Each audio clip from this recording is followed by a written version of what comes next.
So I'm going to talk about sea changes and sea monsters. Here's a definition: a striking transformation. That's a sea change. What a sea monster is, I hope, is going to become clear in the next 15 minutes.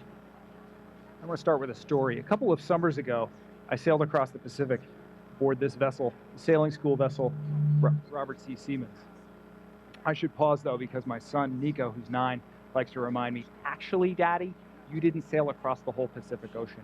You sailed about halfway. So I sailed about halfway across the Pacific Ocean aboard that wonderful research brigantine with a professional crew of mariners, marine scientists, and with about 20 college students doing sea semester. And we sailed from beautiful Oahu to San Francisco in about 4.5 weeks, a nice leisurely pace. Our course took us across the subtropical convergence zone, which is basically the center of the North Pacific subtropical gyre, which is a clockwise pattern of prevailing winds and currents. And when you sail from Hawaii to California, you go through this very calm region that sailors of old used to call the horse latitudes. Now we call it the Pacific High or the convergence zone. Sailors love synonyms.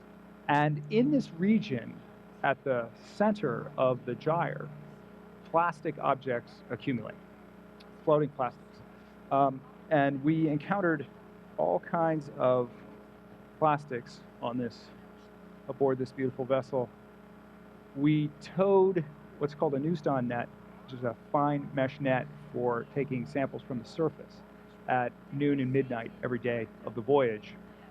And we also kept a pretty sharp lookout from the deck and from aloft. And what we saw was the eastern tip of what's known as the Great Garbage Patch, or the Eastern Garbage Patch in the Pacific. And we saw an awful lot of pelagic plastics, because plastics float and polymers don't really biodegrade. They just break into smaller pieces. So we saw macroplastics like this barrel, but we also saw flip-flops and Crocs and mooring buoys and fishing nets, all kinds of objects. But we, in our samples, found microplastics as well. Here's a fish with the microplastics that were removed from its viscera. Here are microplastics that float all across the convergence zone and the high. Here's some more microplastics. They almost look beautiful, but they're not. They're monstrous. Pelagic Plastics it has a nice alliteration. It sounds kind of neat, but it's pretty monstrous. And here's an albatross corpse. Pelagic seabirds feed on the surface, and they live in some of the most remote island groups in the world, remote in terms of distance from the nearest continental mainland. So our marine scientists and avian scientists sample the corpses of pelagic seabirds like this albatross, and in many of these remote island groups, up to 100% of these pelagic seabirds have plastics in their viscera or in the boluses that they cast up. Also, macroplastics and microplastics can be found in beaches all over the world. This is a beach in Okinawa. It's not what you want to see on a beach. This is one of the beaches in the Line Islands, extremely remote islands. You can see the accumulated debris. This is what you want to see on a beach, the plastics on a beach. It's kind of monstrous. I want to shift to talking about sea monsters because I think that monsters aren't just all bad. They also teach us things. They can teach us things about ourselves. And so I want to look at some sea monsters in literature, starting with Shakespeare's play, The Tempest, which is where we get the phrase sea change from the get-go. Sea change is a phrase that Shakespeare gives us in his great play, The Tempest, which is a play about the sea. It's in a song called Ariel's Song, and I'll just recite it as a poem. It goes like this: "Full fathom 5 thy father lies, of his bones are coral made. Those are pearls that were his eyes. Nothing of him that doth fade, but doth suffer a sea change into something rich and strange. Sea nymphs hourly ring his knell. Hark, now I hear them, ding dong bell." So there's an old Renaissance ditty for you. It's quite lovely.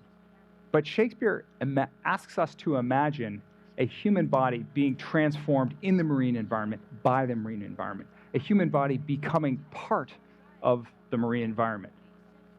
Now here's a pop quiz because I'm a teacher. How deep's the body? Full fathom 5.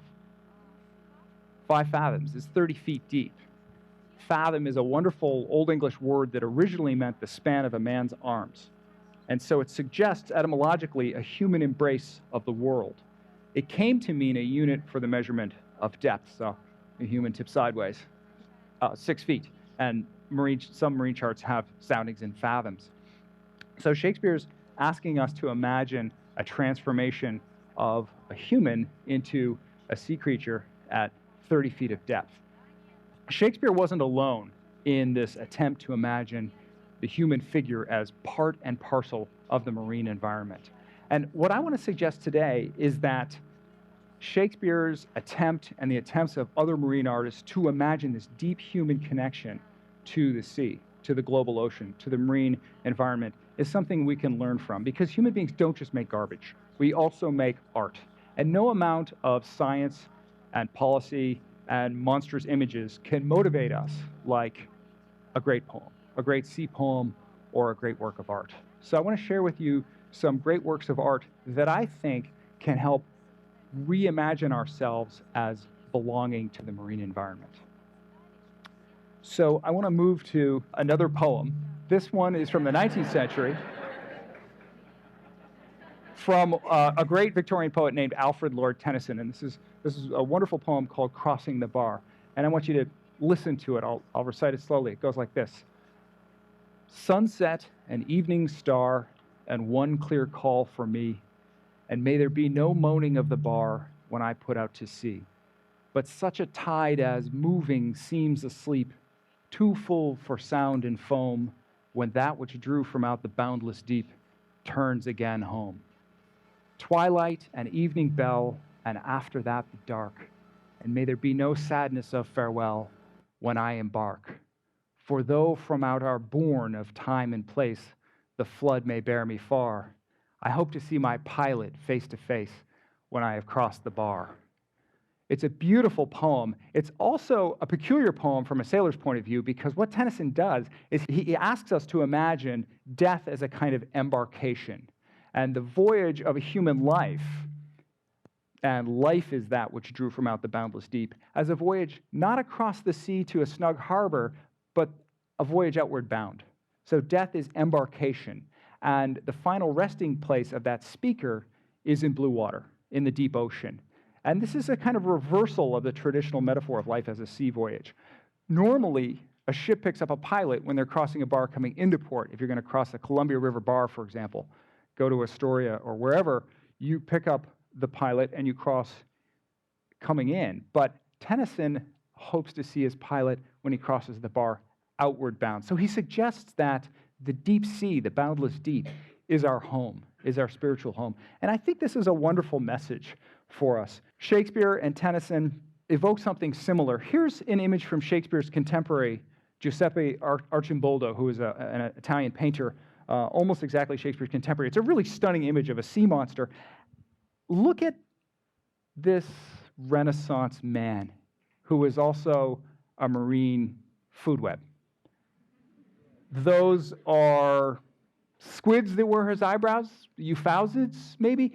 Look at the way the human figure suggests the Scala Naturae, the great chain of being, with crustaceans and mollusks down low, and then going to more complex apex predators, sharks a little higher. It's not strictly a chain of being, but you can see a whale sort of doing that Renaissance double spout at the top, and then there's some red coral. I love the way Arcimboldo uses an oyster shell to depict a human ear.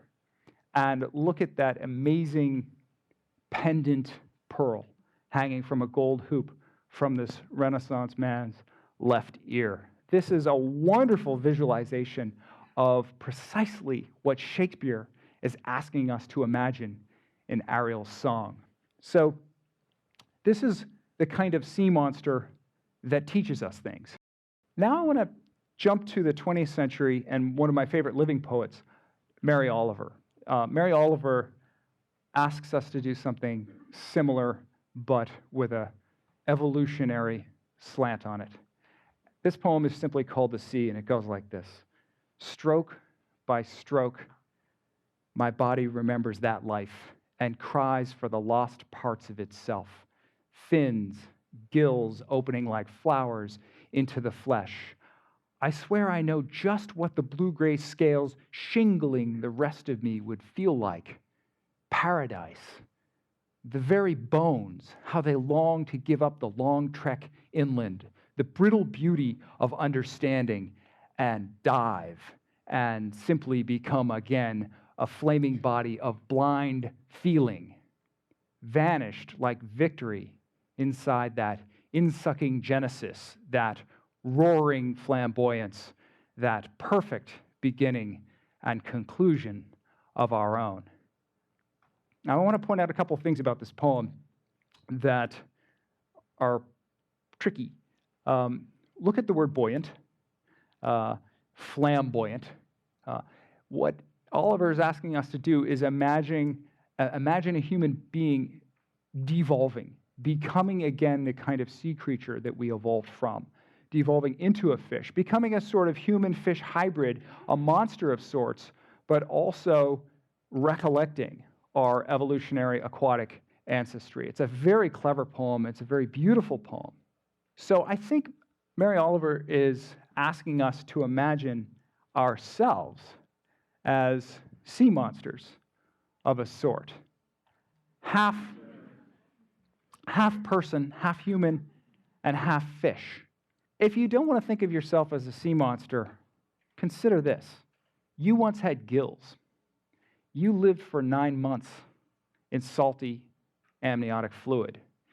In the 4th week in embryo, you developed the pharyngeal arches, which echo the gills of your and my aquatic ancestors. And then they went away and became something else on us, but on fish they turn into gills. The salinity of your blood, sweat, and tears is the same as the salinity of seawater. The world is approximately 70%, 72% water on the surface, most of that salt water, and your body, our bodies, are approximately 70% water, depending on how much coffee you had before this event. We're sea monsters. We belong to the sea. Herman Melville wrote, "This is a terraqueous globe. Yea, foolish mortals," he wrote in Moby Dick, "know ye not, Noah's flood is not yet subsided, 2/3 of the fair world it yet covers." And finally, I want you to consider this. Babies can swim instinctually, even before they're taught. Look at this adorable little sea monster. Do you know who that is? That's the real you.